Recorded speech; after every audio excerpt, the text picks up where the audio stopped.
இது அந்த 3 பேபிக்குள்ளே அளவு மெஷர்மெண்ட்டு தான் இது. ஓகேங்களா? இது வந்து ரெடி அளவு எடுத்து அதை 4ஆல் டிவைட் பண்ணி இங்கிட்ட எடுத்துருக்குறோம்.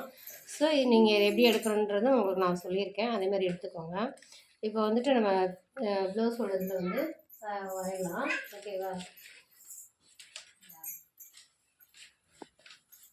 இப்போ வந்து நம்ம பீஸில் வந்து லைன் போட்டு எடுத்துகிட்டு ஷோல்டரோட அளவு வந்து மொத்தம் வந்து நமக்கு எவ்வளோ வருது? 4.5 இன்ச்சு வருது.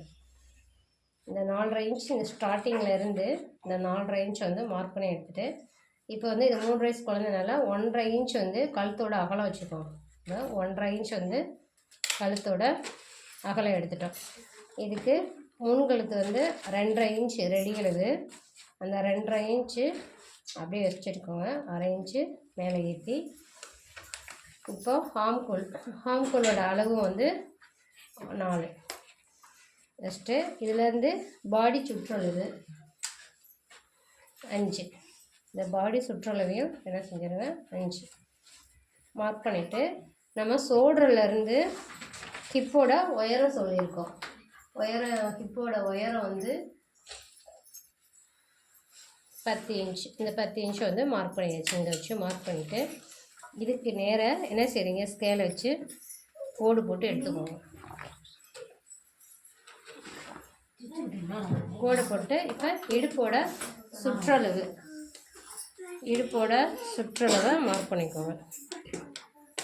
இடுப்போட சுற்றளவு 4.5 இன்ச்சு. மொத்த அளவு வந்து 9 இன்ச்சு. அதில் டிவைட் பண்ணோம்னா நமக்கு 4.5 இன்ச்சு.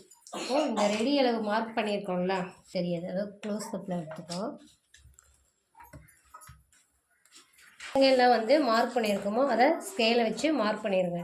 இப்போ ஷோல்டரோட கழுத்து அகலம் எடுத்திருக்கோம். அகலத்துலேருந்து கழுத்தோட உயரம் எடுத்திருக்கோம். அந்த உயரத்துக்கு வந்து ஒரு பாக்ஸ் போட்டாச்சு.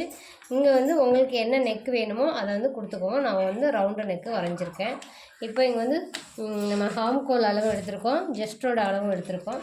ஸோ ஜஸ்ட்டுக்கும் இதுக்கும் சேர்த்து ஒரு கோடு போட்டுருங்க. ஹிப்போட சுற்றளவு இருக்குது, அதை இப்படி க்ராஸாக வச்சு போட்டுட்டு தையலுக்கு ஒரு இஞ்சி எடுத்திருக்கோம். அந்த தையலுக்கு ஒரு இஞ்சி எடுத்ததையும் அப்படியே வந்து மார்க் பண்ணிடுங்க. இவ்வளோ தான் நம்ம ஒரு பேபி ஃப்ராக்குக்கு வந்து மேலே மெஷர்மெண்ட் எடுக்கிறோம்ல அளவு. இங்கேயும் ஜஸ்ட்டோட ரவுண்டு வந்து 1.5 இன்ச் அளவில் இப்படி மார்க் பண்ணி எடுத்துருங்க. புரியுதா உங்களுக்கு? இதை இருக்கும் மார்க் பண்ணிவிட்டு கழுத்தோட அளவு எவ்வளோ இருக்கும்? 1.5 இன்ச்சு. இங்கேருந்து 1.5 இன்ச்சு. இதான் கழுத்து அகலம், இது ஷோல்டரோட அகலம். இது ரவுண்டு நெக் வந்து நான் கொடுத்துருக்குறேன். ஆம்கோல் அளவை டிவைட் பண்ணியிருக்கோம். ஆம்கோல் அளவை டிவைட் பண்ணிவிட்டு 1.5 இன்ச் அளவு வந்து நம்ம வந்து அந்த வளைவு வந்து கொடுத்துட்டோம். இதோட ஜஸ்ட்டோட உயரம் நம்ம எடுத்துருக்குறோம். இங்கேருந்து என்ன செஞ்சுருக்கோம்? ஜஸ்ட்டோட உயரம் எடுத்தாச்சு. இங்கேருந்து நம்ம ஷோல்டர்லேருந்து ஹிப்போட உயரம் எடுத்தாச்சு. உயரம் எடுத்துகிட்டு இங்கேருந்து ஹிப்போட உயரம் மார்க் பண்ணியாச்சு. மார்க் பண்ணிவிட்டு இங்கேருந்து அதுக்கு எக்ஸ்ட்ரா தையலுக்கு வேண்டதை நம்ம எடுத்தாச்சு. ஓகேங்களா? இப்போ புரியுதா உங்களுக்கு? இதுக்கப்புறம் வந்து நம்ம பேபி ஃப்ராக் எப்படி எடுக்கணும், அம்பர்லா ஃப்ராக் எப்படி எடுக்கணுங்கிறத உங்களுக்கு நான் சொல்லித்தரேன். ஓகேங்களா? தேங்க்ஸ் ஃபார் வாட்சிங்.